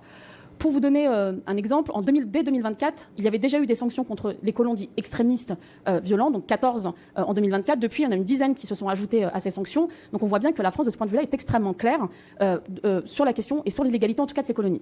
En termes de situation aujourd'hui, nous avons plus de 700 000 colons israéliens qui sont installés en Cisjordanie et à Jérusalem-Est. Ils vivent dans 147 colonies et 224 avant-postes. Ah là, les chiffres, c'est précis. 700 000 quand même, 700 000 et puis d'avant-poste et cetera, ça waouh, c'est vertigineux. Et le gouvernement israélien, le cabinet, a autorisé à approuver 34 nouvelles colonies en Cisjordanie. Donc en fait, on est vraiment dans une extension absolue de la colonisation en Cisjordanie. Et de fait, donc, il y aura de plus en plus de produits, donc de commercialisation qui viennent de ces territoires. Selon Oxfam, donc des ONG avec lesquelles on a pu travailler, je pense au CSFD et à Oxfam, l'Europe pourrait importer jusqu'à 350 millions d'euros de produits issus d'entreprises implantées dans les colonies chaque année. À titre de comparaison, les exportations palestiniennes en direction de l'Union européenne sont estimées à seulement 15 millions d'euros. Donc on est à 15 fois plus que ce qu'exporte aujourd'hui la Palestine par rapport à ce qui vient de ses propres colonies.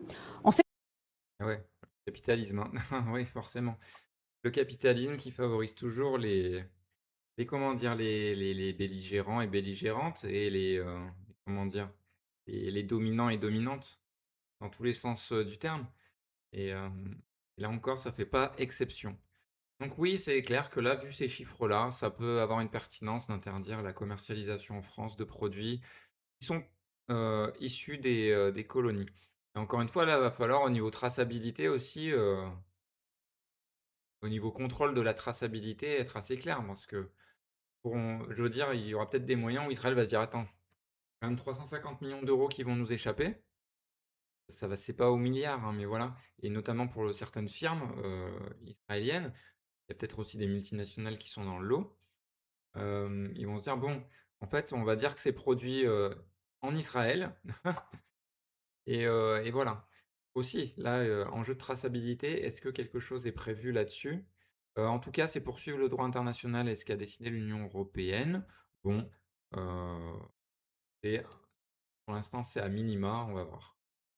Septembre 2025, le Haut Commissariat de l'ONU aux droits de l'homme a mis désormais 158 entreprises, avec donc 68 nouvelles qui ont été ajoutées, qu'ils avaient listées, qui faisaient du commerce, justement avec des installations sur les territoires colonisés. En juin 2026, on a une enquête de Global Echo qui a analysé plus de 30 000 documents d'exportation, qui couvrent plus de 6 000 cargaisons agricoles entre octobre 2017 et février 2026. Et dans ce cas de figure-là, tout ce qui a été étudié, plus de 17% des cargaisons agricoles destinées à l'Europe contenaient des produits provenant de colonies et près de 20% pour les exportations vers l'Union européenne. Donc cette proposition de loi, elle vise Donc ouais, pardon, je l'ai coupé en plein milieu de la phrase, mais en gros, il y a des ONG qui sont sur le terrain, qui font le travail, qui analysent le truc et il faudra continuer à se baser dessus. Je veux dire, avec la proposition de loi, je pense qu'il y a un travail, assez commun à faire pour, faire en sorte que, vraiment que l'interdiction porte et aussi de condamner, les les entreprises ou les individus qui, font du commerce avec les entreprises qui sont dans les colonies. Voilà,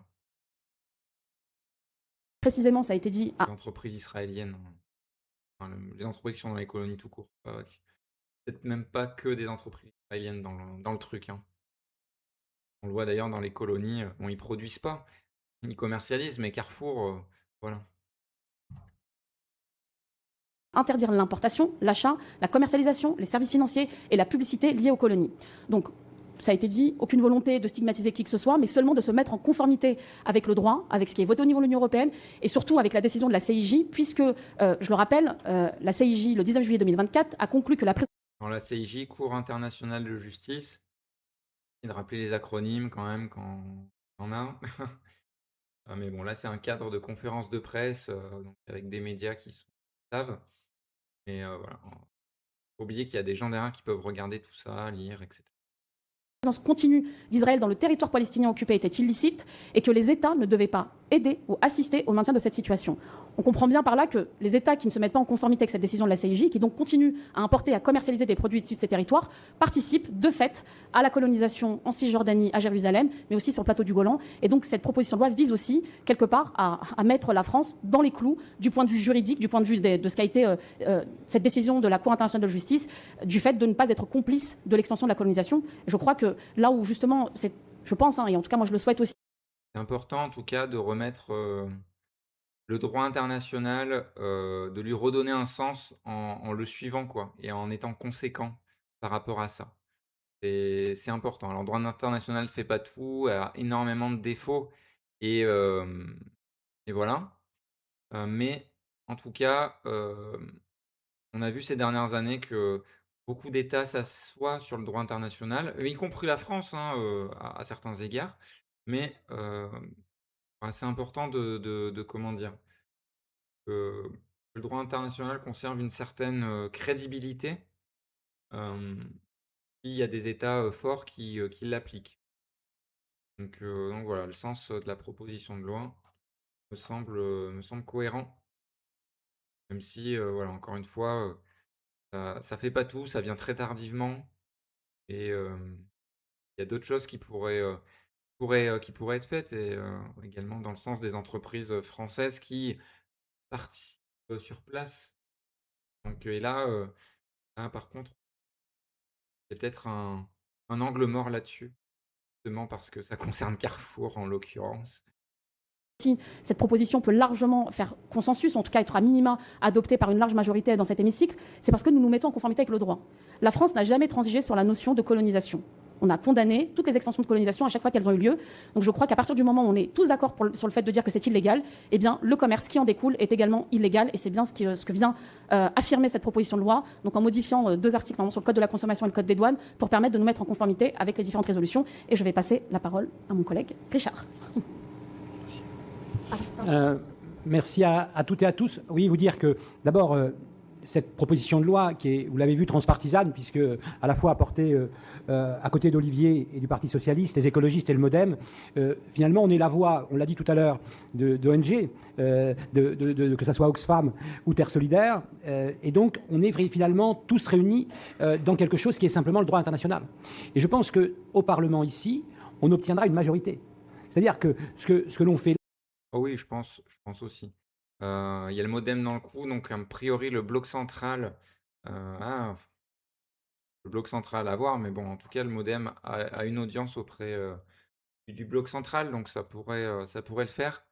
Il y a peut-être vraiment que la droite et l'extrême droite qui voteront contre, mais il y a moyen d'avoir une majorité.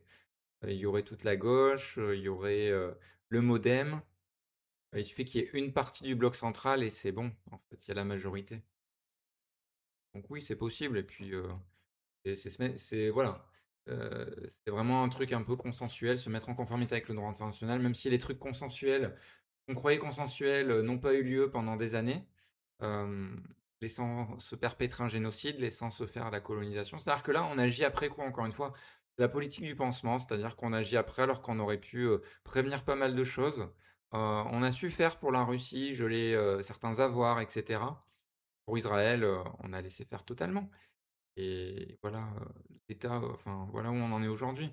Et où on en est aujourd'hui, moi, j'ai les images, du génocide, quoi. Les images du génocide. Des pertes humaines, heu, des vies brisées, hem, une culture, qu'on veut atomiser, heu, des maisons, pillées, enfin, toutes ces violences et cetera.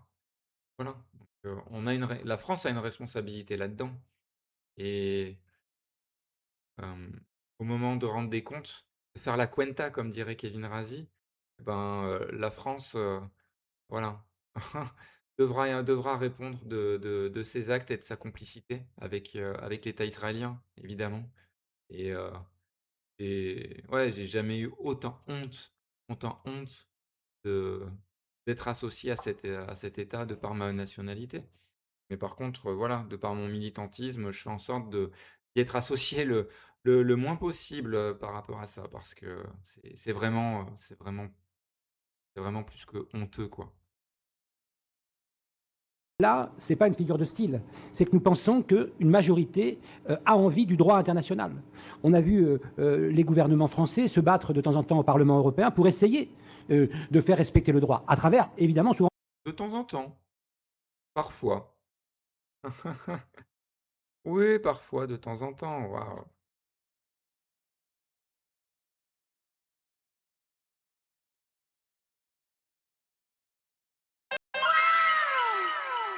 Ah voilà, ça marchait pas. Waouh, incroyable. Bravo la France. Le Parlement européen. Mais nous pensons que le Symbolique. Parlement français, comme d'autres pays l'ont fait, doit apporter, je dirais, cette pierre nationale à ce qu'est quelque chose de bon sens. Et derrière ce que l'on fait, Oh non, mais arrête avec ton bon sens, purée. Le bon sens. C'est le truc le plus dépolitisant de l'histoire. C'est-à-dire que tu peux y mettre sur tout, le bon sens. C'est de bon sens d'augmenter les salaires aussi, hein, pourtant, voilà, on fait pas. Mais c'est pas une histoire de bon sens, c'est une histoire de visée politique. Alors que là, d'être contre le génocide, d'être contre la colonisation, c'est pas du bon sens, c'est éminemment politique. Il y a des gens qui font le choix de pas être là-dedans. C'est pas qu'ils, ils sont, soi-disant, fous ou voilà. C'est des décisions politiques. Il faut les traiter comme telles. En mettant bon sens à tout bout de champ, ça suffit. Ça, c'est vraiment la posture, centriste, quoi. Oui, c'est de toute façon, là, c'est de bon sens, donc voilà, c'est équilibré, non. Il y a pas des trucs dépolitisés, comme ça, c'est éminemment politique. Donc non, arrêtons avec le bon sens. J'en ai marre de ça. Il ne faut jamais oublier que ce sont des hommes et des femmes. D'ailleurs, pour ceux qui connaissent un peu la Cisjordanie, c'est des gens qui sont paysans, qui sont bergers et qui du jour au lendemain sont expulsés, jetés comme des chiens. Et donc c'est ça qui est derrière. C'est pas quelque chose qui est immatériel. Et donc nous devons respecter les traités internationaux, nous devons respecter le droit international, et ceci, je pense, dans un équilibre qui est un équilibre très important. Ma famille centriste, que je pense à Marielle de Sarnez dans ses écrits, je pense à Jean-Louis Bourlange, a toujours une position très claire sur le sujet. Et donc moi je suis très content, avec Sabrina, avec Olivier, que nous portions ensemble quelque chose, finalement, que le peuple français va porter, parce que nous allons gagner et nous allons obtenir une majorité. C'est ça qui est très important. Et donc je pense qu'on est dans le début de quelque chose. Ouais, mais c'est facile de venir maintenant. C'est bien, hein, mais c'est facile de venir maintenant, maintenant que le mal a été beaucoup fait pour, porter ça, et ça aurait été plus courageux politiquement de se lever avant, quoi, quand même. Ça, on peut vraiment leur en vouloir. Mais bon, il y a quelque chose qui se fait. Bon, je vais pas dire que ce qui se fait là, c'est négatif, hein, bien sûr. C'est plutôt plutôt bien, plutôt positif. Mais, c'est encore, c'est mou, et malheureusement, au parlement français, là, tout de suite, il faut que ce soit mou pour que ça puisse être voté, j'ai l'impression. Mais, voilà, j'espère que dans les propositions d'amendement de ces gens-là, là, notamment, de Olivier Faure, Sabrina Sebagui, qu'il y aura des amendements pour, que ce soit un peu étendu, que ce soit un peu plus conséquent dans la période, et aussi qu'il y ait un bilan de ce qui a été fait jusque-là. Parce que là, la proposition de loi, c'est pour, justement la suite, et ça, c'est un principe juridique. Il n'y a pas de, en gros, la loi peut pas s'appliquer pour ce qui s'est passé avant sa mise en son entrée en vigueur. Hem, mais, ça serait bien qu'il y ait quand même voilà, un bilan, et les ONG l'ont fait après, a priori, hein. Les ONG l'ont fait, donc se baser sur ça pour après, contrôler, et punir. Mais bon, et est-ce que les amendes et la prison, ça suffit, en fait? Est-ce que ces perspectives-là, ça suffit? Parce qu'au final, les amendes, les grands groupes s'en fichent des amendes, je veux dire, surtout les amendes, version France, quoi, version État français, hein. C'est vraiment des amendes à proportion, chiffre d'affaires ou des bénéfices ou autre, hein. C'est des amendes forfaitaires. À voir dans le détail, mais je crois pas trop. Dans le début de ce territoire à deux États, mais ce territoire à deux États, il ne peut pas s'appuyer avec des produits qui sont importés des colonies. Et donc c'est, je dirais, une petite marche supplémentaire dans ce qu'a été toujours la direction de la France, qui est le territoire à deux États. Et puis, vous le verrez aussi dans les jours et les semaines qui viennent, des autorités israéliennes, des civils israéliens viendront apporter aussi, je dirais, leur parole au chemin qu'on est en train de prendre. Donc il s'agit d'essayer de, à la fois évidemment, de défendre ce peuple palestinien, mais aussi, pour certains, de protéger Israël contre des tentations qui seraient des tentations de revanche parce que irrespect du droit international. Et donc nous, notre chemin, il est vraiment entre la Palestine et Israël, dans un territoire à deux États, sans avoir aucune haine, au contraire, mais fabriquer, notamment par ce texte, un chemin de paix. Voilà, on a regardé cette vidéo, alors sur la fin, voilà, c'est vraiment Richard Ramos du MODEM, quoi. Un chemin de paix, il y a pas de haine. Alors, pas de haine, oui, mais c'est pas la question, en fait. Hem, Encore une fois, c'est utiliser des mots un peu d'autorité, d'arguments d'autorité pour éviter d'avoir à parler du génocide, en fait, perpétré par l'État israélien, et qu'il y a un sentiment de revanche. Ben, si, en fait, à un moment, l'État israélien doit répondre de ses actes. C'est pas juste les compagnies qui œuvrent dans les colonies qui doivent y répondre, c'est l'État israélien. Et là, un peu aussi, justement, cette proposition de loi, cette PPL, elle est là un peu en, comment dire? Comme elle vient pas attaquer l'État israélien, c'est possible qu'elle passe, du coup. C'est possible qu'elle passe et que le bloc central, dans son entièreté, vote pour. Mais voilà, à un moment, l'État israélien, il faut qu'il rende des comptes. C'est pas une histoire de revanche, c'est une histoire de justice. Parce que pas de justice, pas de paix, en fait.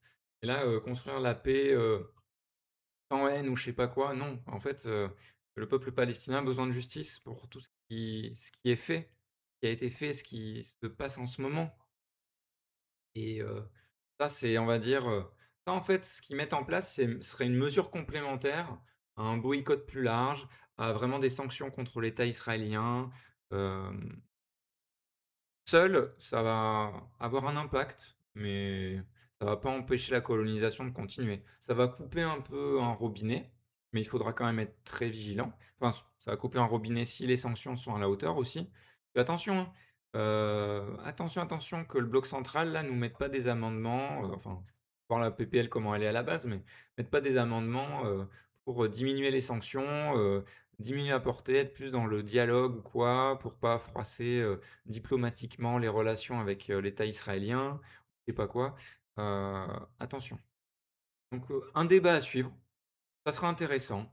La PPL, je ne sais pas si elle a été déposée ou elle vient d'être déposée, donc, peut-être on pourrait la regarder, sur le site de l'Assemblée nationale pour l'étudier un peu plus. On verra, on fera peut-être ça la semaine prochaine, un jour. Hem, Ça pourrait être intéressant. Intéressant dans le cadre également de la boîte à outils d'ailleurs. La boîte à outils peut être consacrée à ça, à comment chercher une proposition de loi et comment lire, un texte juridique. Ça, de par mon bagage juridique, hem, je suis tout à fait capable de pouvoir le faire. Donc, on fera peut-être ça la semaine prochaine, ce sera peut-être un bon exemple. Voilà. Bon et ben, je vais y aller. J'ai un rendez-vous dans un quart d'heure. J'ai chaud, j'ai très chaud. Je vous souhaite une très belle fin de semaine, le moins au chaud possible, le plus au frais et puis l'occasion de réfléchir à comment, mettre fin à ces canicules sur le long terme et notamment, ça passe par la lutte où il faut abattre, passer à l'ombre sous les arbres, pas pour les abattre, mais pour, vous réunir et abattre le capitalisme tous ensemble. C'est nécessaire aujourd'hui que jamais. Et malheureusement, peut-être moins que demain. Ouais. On le voit là, les coups de butoir du MEDEF, on l'a vu là en début de stream, et c'est violent. C'est violent, c'est le mot. Il y a une violence sociale qui est décomplexée. Il était déjà de la part du MEDEF un peu avant, mais là, c'est roue libre total suite aux 10 années de Macron, de néolibéralisme très autoritaire. Donc, ouais, la lutte que jamais. Bah, je vous remercie d'avoir suivi ce stream. N'hésitez pas à suivre, la chaîne, à rejoindre le Discord, à rejoindre les réseaux sociaux pour être au courant des prochains, réels, des prochaines petites vidéos TikTok et cetera. Sur le stream d'aujourd'hui, je pense pas pouvoir produire, vidéo, en avoir le temps. Hem, sur le React, peut-être, il y a peut-être deux trois trucs, une petite vidéo TikTok de 30 secondes maxi, je pense, ça devrait pouvoir peut-être se faire. Ça va dépendre le temps que j'aurai pour faire ça. Voilà, tout simplement. Eh bien, merci encore à toutes et tous et puis à la prochaine. Ciao.